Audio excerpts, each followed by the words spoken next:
e tenho a alegria de receber os gestores culturais dos municípios do Norte Pioneiro do Paraná, de Santo Antônio da Platina, representada ali pela diretora de cultura Aline, também a Ana Paula, do município de Andirá, o Cleiton, representando o município de Jacarezinho, e saúdo também a todos os artistas e trabalhadores da cultura, alunos, professores, estagiários, bolsistas da nossa Universidade Estadual do Norte do Paraná. O painel que nós teremos neste momento será de suma importância e vai ao encontro dos anseios de toda a nossa comunidade artístico-cultural da região e também do país, né? As leis emergenciais para a cultura têm sido um marco no que concerne à inovação dos processos de implementação de políticas públicas no Brasil. É a primeira vez, durante muito tempo, que os municípios brasileiros passaram a receber recursos provenientes do Fundo Nacional de Cultura e tem feito com que os municípios adotassem medidas e políticas e formas de implementação de maneira coerente e eficiente para que esse recurso, de fato, chegasse na ponta, isto é, chegasse nos trabalhadores, nos artistas e todos aqueles que fazem parte da cadeia produtiva na área da cultura. Então, eu tenho muito prazer, né, de convidar as duas pessoas que conduzirão este painel, uma delas, a Ana Clarissa, a quem tenho a alegria, né, de receber. Nós estamos recebendo, certamente, uma das pessoas que tem trabalhado e tem um trabalho muito profundo e substancial no âmbito das políticas públicas no Brasil, um trabalho que começa lá na CNM e que hoje se desponta, né, Ana Clarissa, dentro de uma perspectiva individual, mas que tem ajudado muito a nossa coletividade, né? Então, eu chamo aqui a Ana Clarissa Fernandes, que é graduada em Produção Cultural e mestra em Cultura e Territorialidades pela Universidade Federal Fluminense, é fundadora do Municipa Gestão Cultural, empresa que desenvolve capacitações para gestores públicos sobre assuntos relacionados à gestão pública municipal de cultura. Então, por favor, recebamos com uma salva de palmas a Ana Clarissa.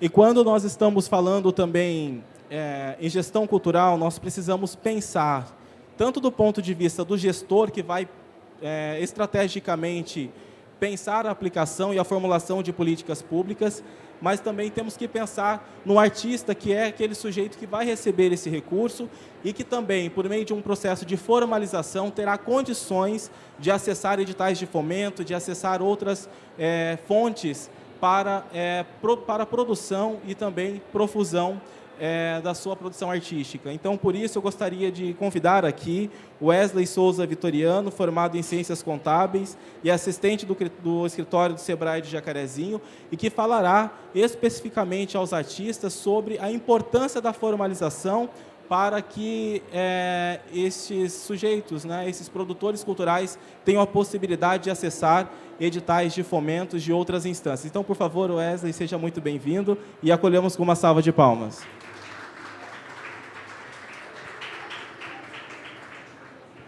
Bom, nesse momento nós vamos adotar aqui uma estratégia, né? Nós iniciaremos a fala com a Ana Clarissa e logo na sequência o Wesley também falará um pouquinho conosco sobre a formalização. E nós teremos na sequência o lançamento do Inventário Cultural do Norte do Paraná, que será feito pela Beatriz Cunha, assessora técnica para assuntos culturais, e acreditamos, né, nesse inventário como uma possibilidade também de inovação, como ferramenta e instrumento de trabalho para os nossos gestores culturais. Então, Ana Clarissa, seja muito bem-vinda e a fala é sua, por favor. Boa tarde! Tudo bom, meus queridos? Gente, acho que vamos tentar sentar um pouquinho mais aqui para frente. Vocês estão conseguindo escutar bem? Então? Então tá bom. Bem, gente, boa tarde a todos e todas.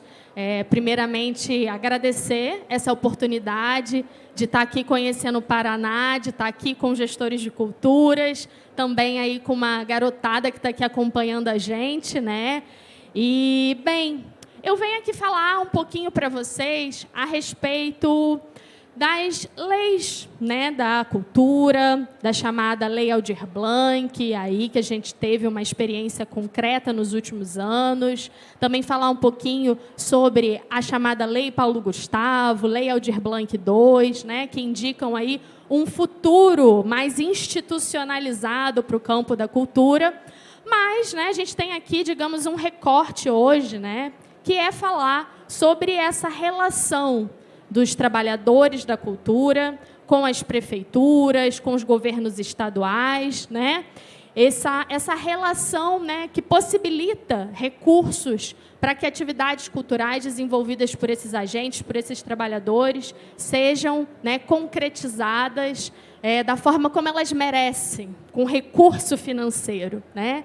E não seja aquelas ações que são feitas, né, muitas vezes do próprio artista tirando dinheiro ali do bolso, às vezes do gestor de cultura tentando ajudar, né, e aquelas coisas assim muito informais, né, e tem tudo a ver com o tema de hoje, né, porque não se trata só da formalização no sentido da gente ter aquilo que a cultura merece, né? Ter o recurso financeiro e de ser institucionalizado e de ter, né, isso mais garantido, mas também eu acho que, em especial, tratar o artista, tratar quem trabalha na cultura como um profissional, como um trabalhador, que tem que ter, sim, seus direitos assegurados, né? Que tem que ter a possibilidade de ter, digamos assim, um conforto, né? Uma tranquilidade, digamos assim, né? Na sua atividade laboral, que trabalhar com cultura não seja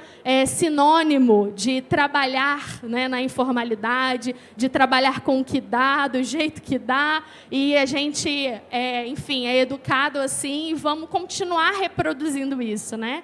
E não se trata disso. Então, meus queridos, a gente trazer aqui para vocês um contexto breve, tá? A gente vai falar a respeito, primeiro, da chamada Lei Aldir Blanc.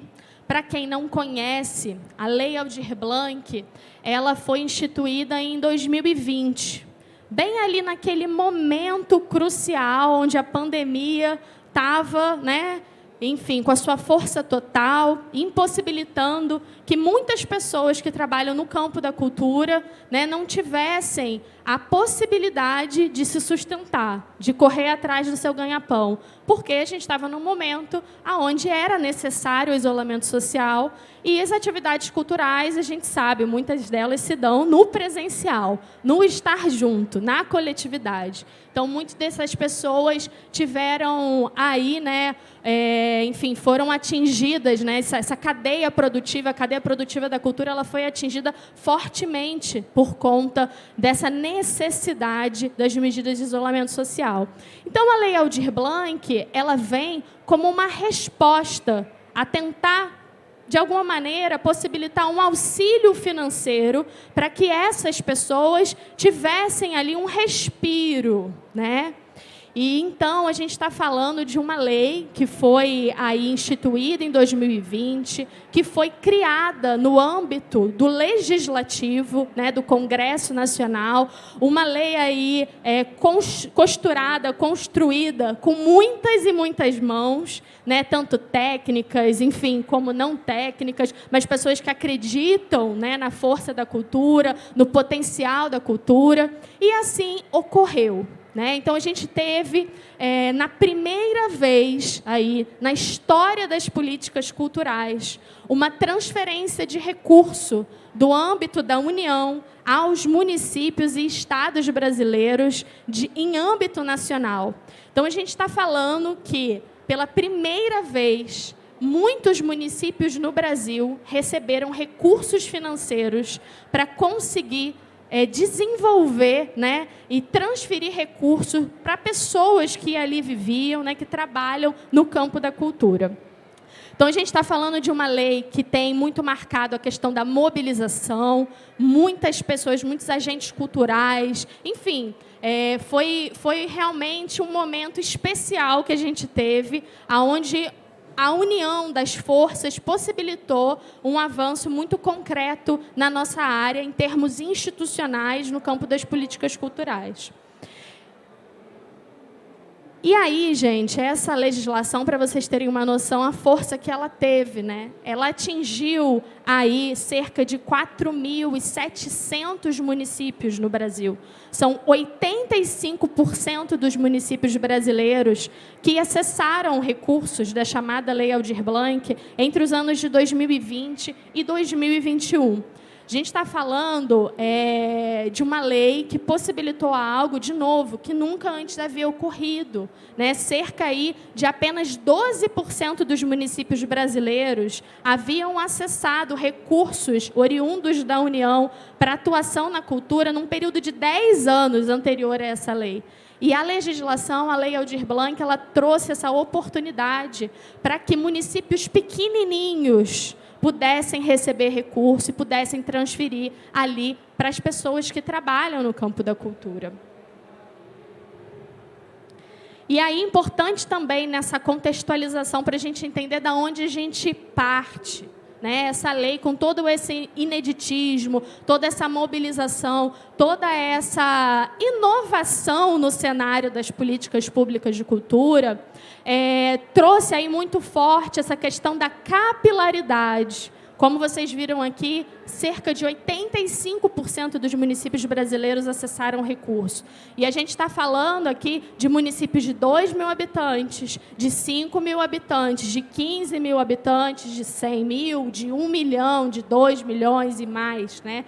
Então, a gente está falando aqui de diferentes contextos, realidades nacionais. A gente está falando de municípios do Paraná, a gente está falando de municípios do Amazonas, a gente está falando de municípios do Ceará. A gente está falando aqui de algo, né, de um momento muito especial, realmente, para o nosso campo e que mostrou para muitos gestores municipais de cultura, gestores estaduais e para trabalhadores na nossa área que é possível que a gente conquiste aquilo que a cultura merece, né? Que tem muito a ver com a institucionalização das políticas, que tem muito a ver com a formalização, né? E a partir, gente, desse contexto e dessa experiência concreta, onde, claro, tiveram muitos erros e também muitos acertos, né?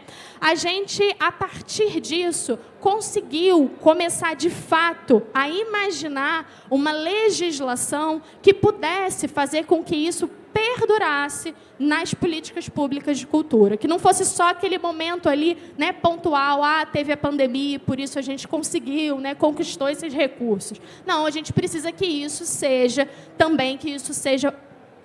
proporcionado nos próximos anos, né? E diante disso, então, também aí imbuído de muita luta, imbuída de muita mobilização e também de cerca de 1 ano de tramitação, a gente teve a conquista de 2 novas leis que têm aí esse objetivo de continuar, de partir desse contexto em que a gente experimentou muita coisa, que foi Aldir Blanc, né? E possibilitar dessa forma que nos próximos anos a gente também tivesse essa oportunidade. E que leis são essas, gente? E aí eu quero interagir aqui com vocês. É a chamada Lei Paulo Gustavo e a Lei Aldir Blanc II. Vocês ouviram falar, gente, dessas legislações aí no noticiário? Quem ouviu, levanta a mão para eu ter uma noção. Todo mundo aqui está familiarizado com esses termos? Pois bem, gente, a gente teve, então, essa conquista, tá? Essas 2 leis que foram promulgadas no dia 8 de julho, mas, por enquanto, elas ainda não foram possibilitadas, né, em termos operacionais, porque a gente teve aí a edição de uma chamada medida provisória, tá, gente? A MP 1135, aí que foi editada, né, no âmbito aí do governo federal. E essa MP, ela trouxe algumas alterações para o texto que foi promulgado aí em julho, tá, gente? E que alterações são essas? A chamada Lei Paulo Gustavo, ela tem esse caráter, como foi Aldir Blanc, pontual. né, era um recurso específico para ser transferido ainda esse ano para os municípios, para que os municípios pudessem, então, né, transferir, aí, fazer os editais, as chamadas públicas, para os artistas e os trabalhadores da cultura.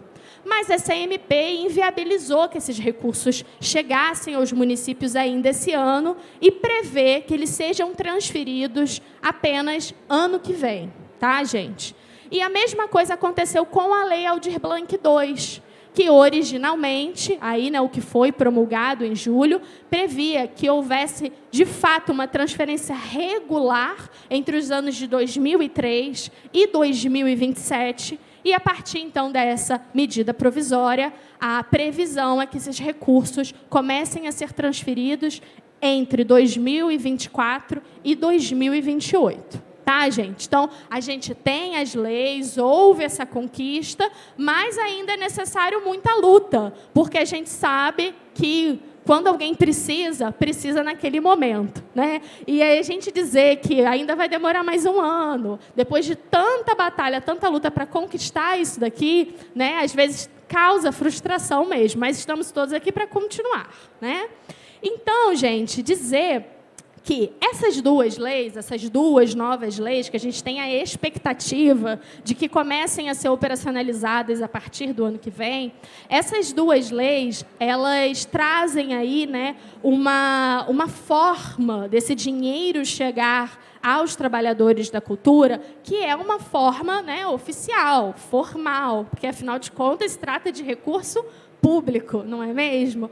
E os textos, eles trazem aí, né, que essa transferência de verba, ela tem que acontecer por meio de editais, de chamadas públicas, de prêmios, enfim, de uma série aí de possibilidades de certame público, aonde é divulgado à população daquele município a oportunidade ali que está sendo concedida, como, por exemplo, a prefeitura foi e criou um edital aonde vai viabilizar a transferência de recurso para pessoas que trabalham na área da música, para que, com aquela verba, elas possam fazer clipes, por exemplo, né? Então, um edital específico para isso, para ser bem concreto aqui para quem está com a gente, né?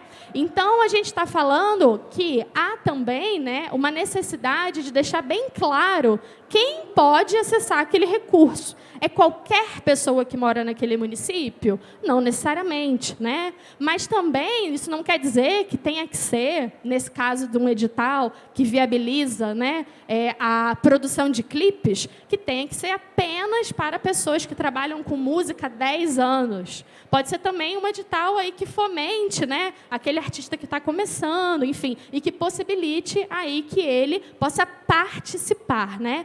Então, quando a gente está falando dos editais, dessa forma, né, oficial, formal, de transferência de recurso para os trabalhadores da cultura, para os artistas, isso quer dizer, primeiro, né, para os gestores de cultura, a responsabilidade de compreender qual é a demanda local, né, de compreender quem são esses artistas, quem são esses trabalhadores da cultura, né, de compreender qual é aquela realidade, aquele contexto, para que o edital seja assertivo, chegue nessas pessoas e que elas tenham condições de participar. Porque se a gente fizer também um edital, por exemplo, que seja totalmente, né, descontextualizado, que seja completamente, assim, a proponência seja formal até demais, a gente também inviabiliza que muita gente possa participar. Então, a gente precisa ter esse meio termo e entender quem são essas pessoas, quem é esse público, né, que vive, enfim, que trabalha ali naquele território, para conseguir construir essas oportunidades, né, de maneira aí a conseguir realmente atingir essas pessoas, né? E aí é importante a gente dizer especificamente para os trabalhadores da cultura, para os agentes culturais.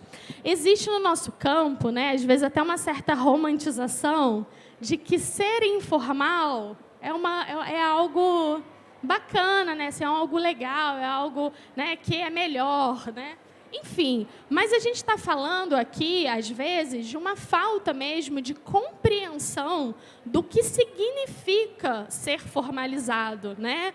É dizer, por exemplo, para uma artesã, né, que produz ali, né, o seu artesanato e expõe na praça da cidade, que talvez, se ela se tornar um MEI, se ela engravidar, ela vai ter, né, ali um direito ao auxílio maternidade. É disso que a gente está falando, né?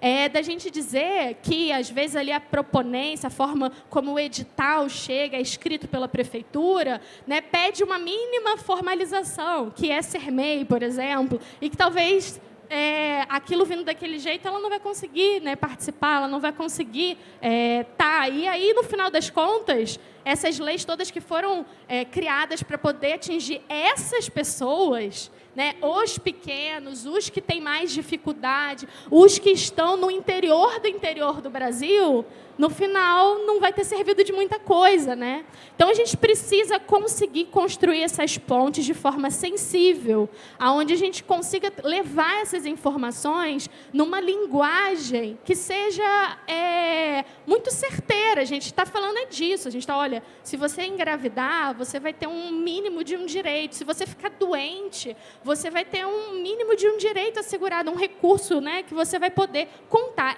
Eu acho que dessa maneira a gente consegue levar isso e fazer com que o nosso propósito se cumpra, porque esse trabalho todo, ele é para os artistas, ele é para os trabalhadores da cultura, é para, de fato, potencializar o trabalho dessas pessoas, né? Então, é muito importante momentos como esse e relações de parceria, por exemplo, institucionais, entre prefeituras e o SEBRAE, que vai estar aqui falando daqui a pouco com a gente, né? Porque, às vezes, o gestor de cultura entende a importância, né, de criar, por exemplo, um escritório, né, chamado, sei lá, do empreendedor, essas palavras, né, gente? Esses conceitos, esses jargões que estão muito na moda, né? Mas o que a gente quer saber é do objetivo fim, que é assegurar para essas pessoas dignidade. É isso que a gente quer, fazer com que essas pessoas tenham acesso a recursos, que essas pessoas tenham o seu trabalho, né, cada vez mais aí aflorado, reconhecido. É isso que nos importa, não é mesmo? E mais a gente precisa dessas relações institucionais, por exemplo, para poder, às vezes, viabilizar. Às vezes, o gestor de cultura não tem condição técnica de estar levando esse tipo de informação para os seus agentes culturais, para os trabalhadores, e aí talvez uma parceria com o SEBRAE ali da região consiga, né, viabilizar isso, ou então aquela prefeitura que tem interesse, por exemplo, de, Ana, aqui na minha biblioteca municipal tem um espacinho ali, uma cadeira, a gente podia, um computador, uma mesa, a gente podia toda quarta-feira receber alguém aqui que seja técnico, que entenda disso, para poder os agentes, os trabalhadores virem, tirarem dúvidas. A gente vai fazer uma palestra. E, assim, de ações pontuais em ações pontuais, a gente pode construir uma coisa maior e que vire, por exemplo, né, um escritório, uma incubadora, enfim, o nome que queira se dar, e talvez aquilo desenvolva, engaje, né, a criação de novas empresas naquele município e que vão pagar ISS para aquele território. E é um grande, né, enfim, é uma grande possibilidade de uma coisa retroalimentar a outra, né? Mas sempre com o nosso objetivo fim, que é conseguir garantir dignidade para os trabalhadores da cultura. Então, um momento como esse é muito importante, e a minha fala aqui, que é breve, né, é de tentar demonstrar a importância da gente facilitar essa transmissão, né, de importância para essas pessoas, no sentido de, quando a gente vai falar de formalização, não ser uma coisa que, no imaginário de todos, é algo só para pagar imposto, né? Não se trata só disso, né? E como é importante a gente fazer as traduções para que a gente possa se comunicar com agentes culturais que são diversos, que podem ser, por exemplo, né, a artesã, que eu estava falando há pouco, mas que a cadeia produtiva da cultura, ela é imensa. Ela não se trata só ali, né, por exemplo, do escritor que vai escrever o livro. Também a gente tem a editora, e a gente tem quem vai fazer a arte da capa do livro, e qual é o caminhão e o funcionário e as pessoas que vão distribuir esse livro nas livrarias, e tem as livrarias, enfim, e tem, por exemplo, feiras de livro. E aí a gente está falando de muitos profissionais que muitas vezes não são nem reconhecidos como profissionais que trabalham no campo da cultura, mas que também estão, né? E a gente precisa cada vez mais enxergar isso para conseguir enxergar o potencial da cadeia produtiva da cultura, de trabalhar com cultura no Brasil, que não é porque a gente não teve pesquisas, não teve, de uma maneira assim, bem ampla, que a gente consiga perceber qual o impacto do trabalho da cultura, por exemplo, no PIB no Brasil. A gente tem informações muito pontuais, né? Mas isso não quer dizer que ela não seja muito forte, basta a gente conseguir, de fato, enxergar e fazer esse exercício, né?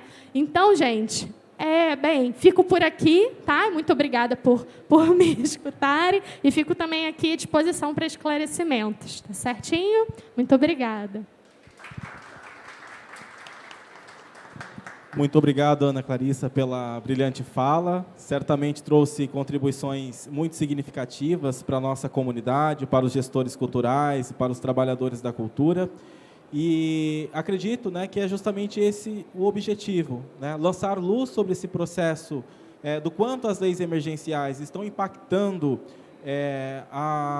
no processo de inovação, de proposição de políticas públicas em todo o país, e de como a formalização pode contribuir daqui para frente para que efetivamente nos nossos municípios, nossos artistas tenham condições não só da dependência dessas leis emergenciais, mas de acessarem outros editais de fomento, outras leis de fomento, como a antiga Lei Rouanet, né, que hoje é a lei de incentivo de fomento à cultura do nosso país. Então, isso é muito importante, gente. A formalização é um ponto de partida para que nós possamos dar um passo significativamente no desenvolvimento e também na ampliação dos nossos processos culturais. Então, convido o Wesley para dar um recadinho para a gente de como que os artistas e os trabalhadores da cultura podem, né, se formalizar. Perfeito. Bom, como a Ana falou, né, muitas vezes a gente vê o processo de formalização como um bicho de 7 cabeças. Às vezes, quando chega lá no empresário, ele não sabe muito ao certo o que fazer com essa informação. E é exatamente para isso que o Sebrae presta, para isso que nós, Sebrae, né, atuamos, para levar essas informações para o empresário e para facilitar esse processo para ele, para que ele consiga se formalizar de uma maneira mais tranquila, né? Só falando um pouquinho, você presta. Obrigado. Sobre a atuação do Sebrae, do escritório aqui de Jacarezinho, Sebrae Norte Pioneiro, né? Explicar um pouquinho para vocês como que nós atuamos hoje, tá? Então, hoje, o Sebrae, ele atua com um escritório. Esse escritório, ele fica em Jacarezinho, e é de lá que nós fazemos a gestão do território Norte Pioneiro todo, né? Dentro do Norte Pioneiro, nós temos 25 salas do empreendedor. Mas o que são essas salas do empreendedor? Dentro dessa sala do empreendedor é onde o empresário ele consegue ir e buscar informações, né, sobre o processo de formalização em si, fazer o processo de formalização, assim como seguir os passos que o MEI precisa seguir, por exemplo, que o MEI ele tem algumas regrinhas para que você consiga fazer parte dele. Não é um processo difícil, é diferente, né, de uma empresa de porte maior. Para os artistas é excelente, porque é uma categoria de empresa mais simples, na qual ele consegue se formalizar de uma forma bem tranquila. Então, ele não tem dificuldade alguma, mas nós precisamos levar essa informação para ele, né? Então, seguindo, junto com as salas do empreendedor, nós também temos 2 pontos de atendimento, que são para atender um porte um pouquinho maior, que já sai um pouquinho do MEI, que são as MEs e as EPPs, né? Temos, dentro desse sistema todo de salas do empreendedor e também dos pontos de atendimento, 53 agentes que atuam conosco. Então, eles atuam em todo o território Norte Pioneiro, nos pontos que tem as salas do empreendedor e os pontos de atendimento, né? Fazendo esse serviço aos empresários, tá? Nós temos também agentes de crédito da Fomento Paraná dentro das salas do empreendedor, que são para fornecer crédito para os empresários, né, de uma forma tranquila, porque eles têm acesso a crédito também, né, às vezes para iniciar suas atividades, e também temos os correspondentes. Mas, agora, falando um pouquinho mais diretamente sobre as salas do empreendedor e o apoio que nós damos aos MEIs, né, As salas do empreendedor, elas ficam localizadas, estão abertas por todo o Norte Pioneiro. Aqui em Jacarezinho nós temos, assim como em outras cidades. E como que funciona isso, né? O empresário, ele pode estar comparecendo à sala, né, tanto para receber as informações que ele precisa para poder fazer o processo de abertura, quanto para os demais passos, como eu falei anteriormente. Mas, deixa eu perguntar, vocês sabem o que é o MEI? Vocês conhecem? Mais ou menos? Beleza, então eu vou explicar para vocês um pouquinho como que ele funciona. O MEI, ele é um microempreendedor individual. Para que ele foi criado? Ele foi criado porque para facilitar mais o processo para aquele empreendedor que está, o artista, por exemplo, né, que está trabalhando de forma autônoma. Às vezes ele não tem direito nenhum trabalhando, né, às vezes, igual citado pela Ana, a mulher ela acaba engravidando, durante o período ela acaba não conseguindo executar a sua atividade, então como que ela vai se manter durante esse tempo? O que ela tem para poder se manter? Se você é autônomo, você não tem nada. Assim como se você se acidentar, você não tem nada. Então o MEI ele vem exatamente para isso. Para oferecer oportunidades, né, para o empresário, porque através do MEI você adquire um CNPJ, por exemplo. Com o CNPJ você pode participar dos processos licitatórios que o município abre. Então, através do CNPJ você consegue ter mais acesso aos projetos que estão disponíveis para você. Então, além do CNPJ, você tem acesso a diversos outros benefícios, o auxílio maternidade, o auxílio doença, né? E tudo isso é a um custo baixo, porque quando você abre um CNPJ de um porte maior, você vai ter responsabilidades com o contador, você vai ter responsabilidades se você fizer alguma contratação de funcionários, então você vai ter alguns processos que vão acabar onerando muito a sua abertura. Então, quando você abre o MEI, você paga uma taxa mínima, que é a taxa que você paga para o INSS, para poder ter acesso aos benefícios, né? Você paga um imposto de acordo com a sua atividade, né? Então, se você for um artesão, por exemplo, que trabalha com a venda de artesanato, você vai precisar pagar um imposto chamado ICMS. Então, o ICMS você paga já recolhido na guia que você faz o pagamento com o MEI, que é a guia DAS, né? E quando é prestado serviço, né? Então, dentro do serviço, você precisa pagar um imposto chamado ISS. Então, ele acaba pagando esse imposto também na folha. Então, os valores hoje estão chegando ali no máximo a R$ 66. Então, você paga R$ 66 todos os meses, né? Tem essa responsabilidade de fazer esse pagamento. Fazendo esse pagamento em dia, você tem acesso aos benefícios e, de contrapartida, pode participar dos processos de licitação, né? Vender para o município. Um exemplo que eu dou, por exemplo, é cantores.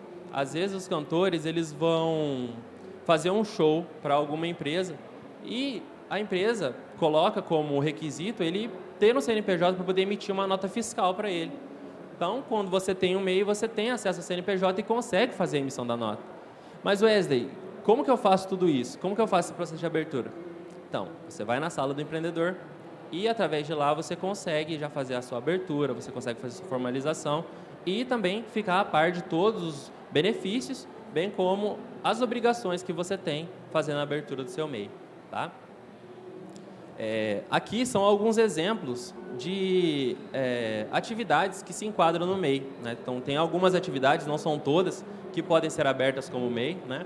Aqui, por exemplo, temos o editor de vídeo, cantor, cabeleireiro, maquiador, fotógrafo, entre outras atividades que estão disponíveis. Então, variando a sua atividade, vai na sala do empreendedor, você vai receber todo o amparo lá.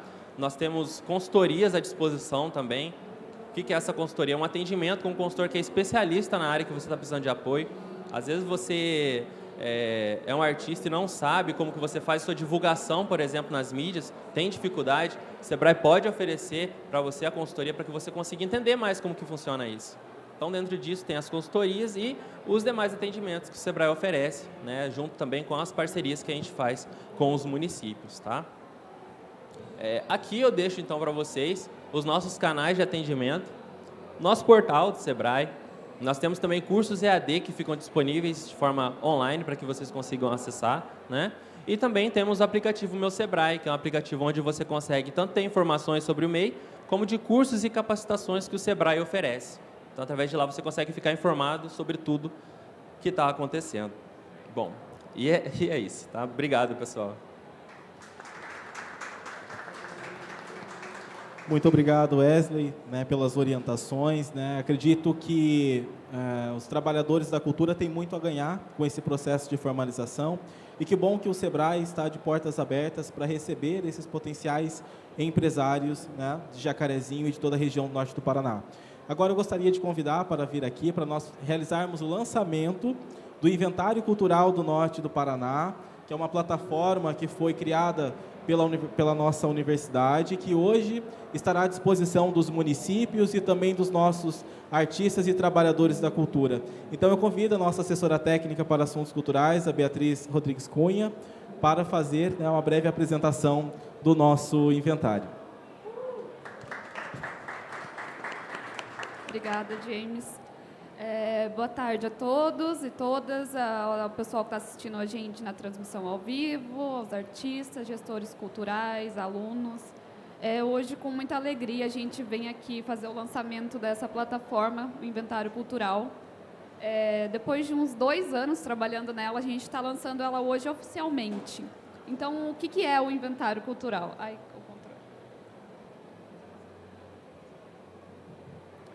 Então, o Inventário Cultural faz parte do Programa de Desenvolvimento da Cultura da região norte do Paraná, que é um programa que a UEMP lançou o ano passado para auxiliar os municípios, os artistas e ajudar nesse contato entre um e outro. Então, os municípios são conveniados, alguns municípios aqui da nossa região são conveniados, a gente consegue fazer eventos em conjunto, a gente consegue fazer cursos, formação, auxiliar com assessoria em relação, por exemplo, às leis de incentivo. E a gente fez a Mostra Afro, a gente fez alguns outros eventos e o inventário hoje vai ser disponibilizado a todos os municípios da região para que eles cadastrem seus artistas, seus trabalhadores da cultura e possam fazer o mapeamento desses artistas, desses trabalhadores, reconhecer, né, quais são as linguagens culturais, as manifestações culturais presentes nas suas cidades. Então, quais são os objetivos do inventário? O inventário vem para fazer um mapeamento cultural dos artistas, ao mesmo tempo que o artista consegue lançar o seu perfil, colocar suas fotos, divulgar o seu trabalho. Então, se alguma empresa tiver interesse de contratar um artista da região, ela pode entrar no inventário cultural, pesquisar o artista dentro das linguagens. Eu quero um músico, um artista plástico, ela pode pesquisar pela linguagem que ela quer. Ela pode pesquisar pelo município, ela pode pesquisar por categoria,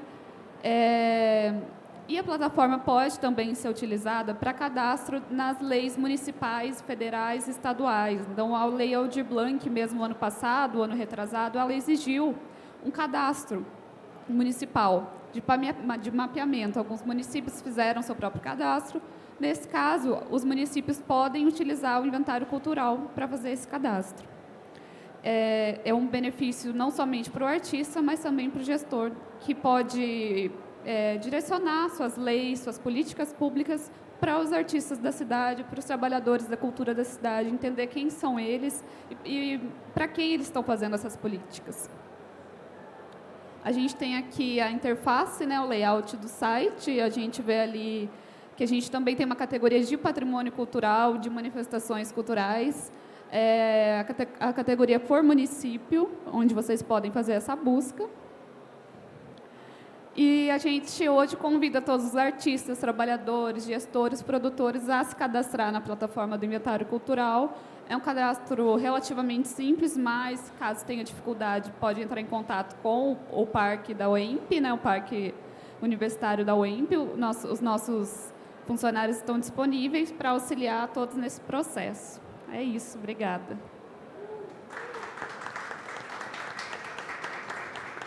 Obrigado, Beatriz.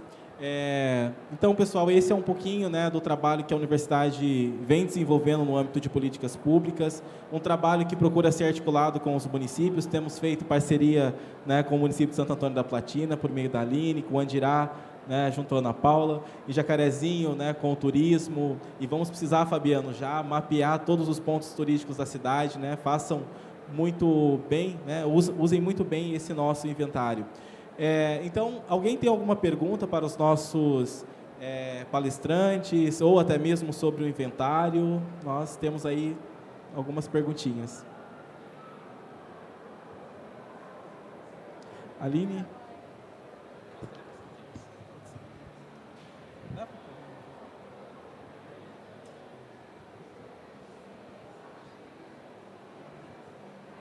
Boa tarde.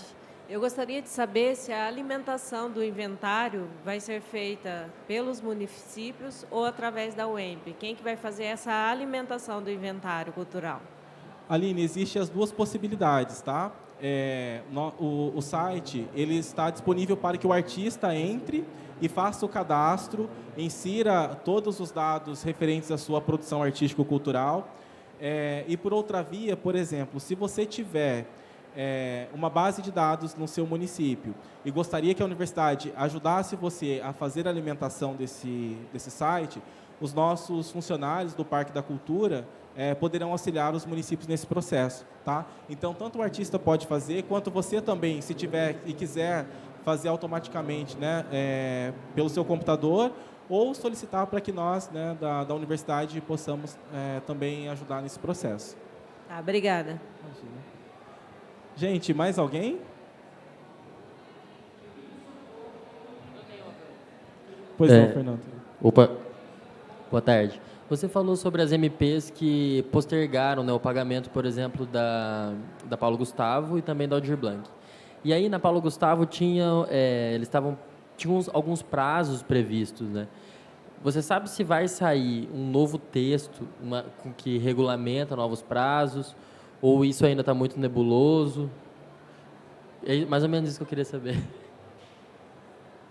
Então, né, gente, às vezes fica um pouco complicado a gente explicar assim, né, porque é uma coisa muito técnica, mas para vocês entenderem, né, essa chamada Lei Paulo Gustavo, que prevê uma transferência pontual de 3 bilhões e 800 milhões de reais para os municípios brasileiros e para os estados, né?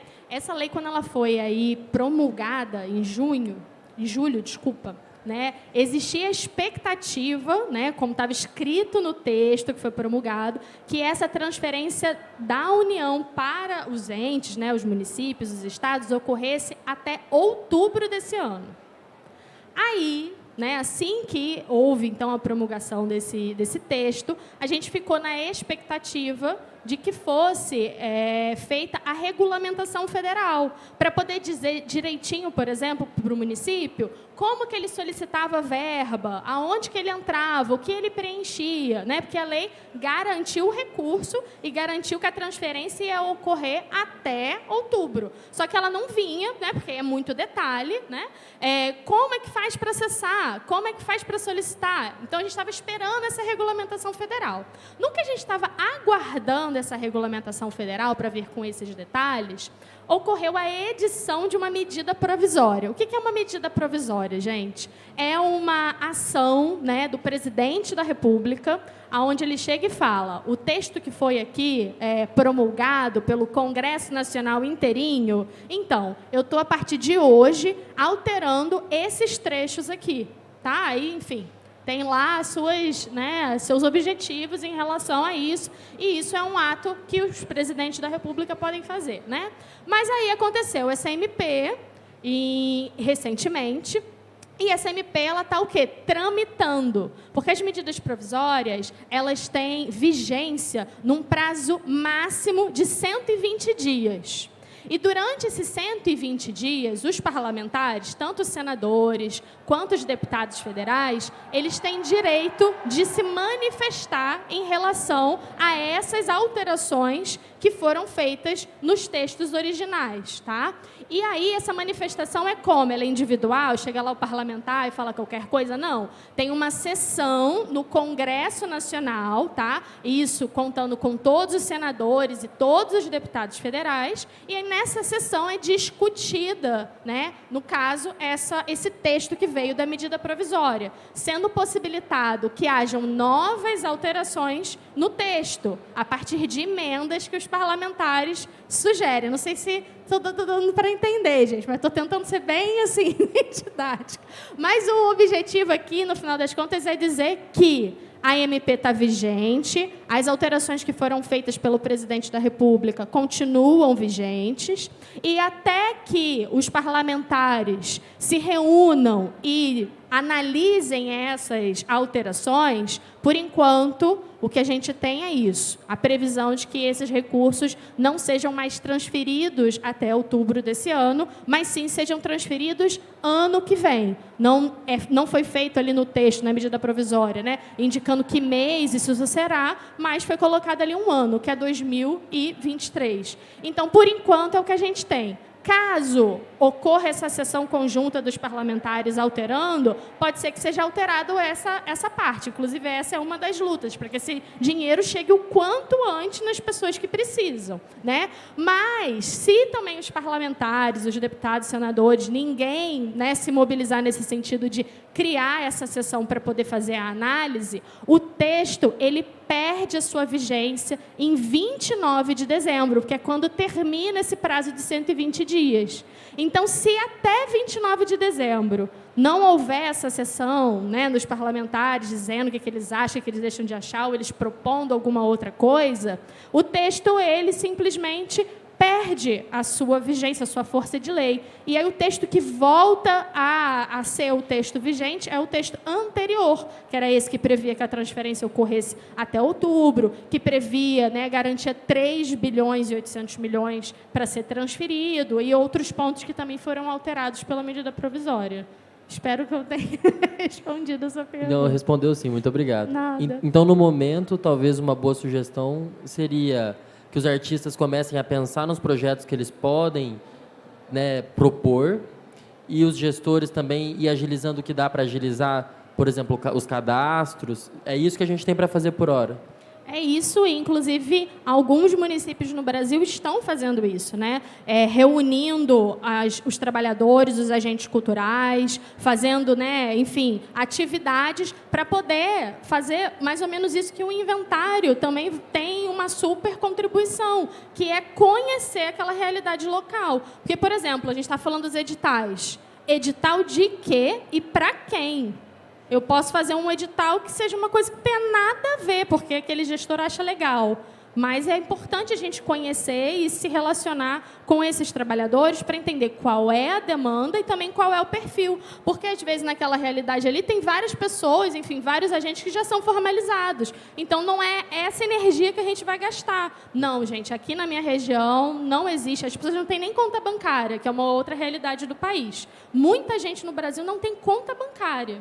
Então, assim, a gente vai ter que, né, também agregar essa informação para o nosso planejamento. Mas de uma coisa é certa, né? Se não temos, por enquanto, essa data, que será a data da transferência, isso não quer dizer que a gente vai ficar aguardando.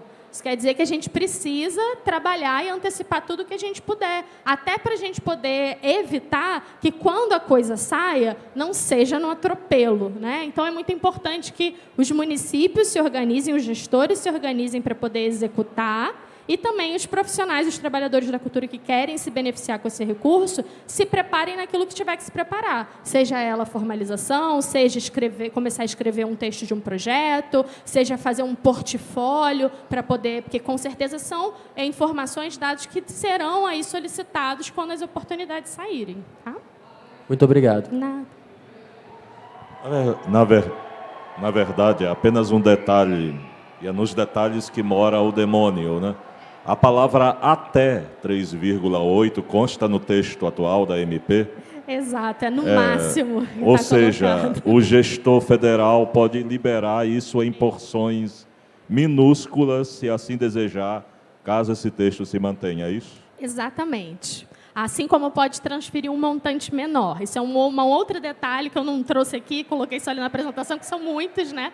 Mas de uma coisa importante também. O texto original da Paulo Gustavo, ela previu um montante de transferência fixo, que era 3,8 bilhão. E o da Aldir Blanc 2, 3 bilhões. Com a edição dessas MPs, essa bobeirinha que não é bobeirinha, transformou em, no máximo, até 3,8 bilhão, até 3. Então, por exemplo, se a União quisesse transferir 100 mil reais para todos os municípios, poderia e estaria de acordo com o texto da legislação. É isso. Pessoal, a gente encerra então o nosso painel, agradecendo vivamente a presença de todos, né, dos gestores culturais, dos trabalhadores da cultura que se fazem presentes nesta tarde. Gostaria de estender também os meus agradecimentos ao SEBRAE, ao Sistema Regional de Inovação, aqui a Gabriela, né, com quem nós tivemos o primeiro contato, para pensar esse painel e pensar as ações também, né, deste evento. Eu fico muito contente de saber que nós estamos num movimento muito integrado. A cultura não pode ser dissociada dos processos de inovação ou discussões que atravessam outros setores da comunidade. A nossa cultura, sobretudo a cultura do Norte Pioneiro do Paraná, tem que ser pensada do ponto de vista da economia criativa, do fomento à economia criativa, né? Então, quando a gente senta para discutir questões tangenciais, as leis emergenciais, que são um marco de inovação no âmbito da implementação de políticas públicas num evento como esse, acredito que o Norte Pioneiro do Paraná está dando um passo significativo e rumo, né, a uma direção certa. Não será mais possível pensar em política pública do ponto de vista do amadorismo. Precisamos profissionalizar os nossos processos. Os nossos artistas precisarão se formalizarem para que, para além desses editais que estarão à disposição muito em breve, para que seja uma rotina do nosso artista buscar e acessar outros recursos que exigem a formalização. Então, meus parabéns ao SEBRAE, ao Sistema Regional de Inovação e de todos os parceiros, né, que estão juntos neste evento, que é certamente o maior evento de inovação da nossa região. Então, muito obrigado a todos, uma boa tarde.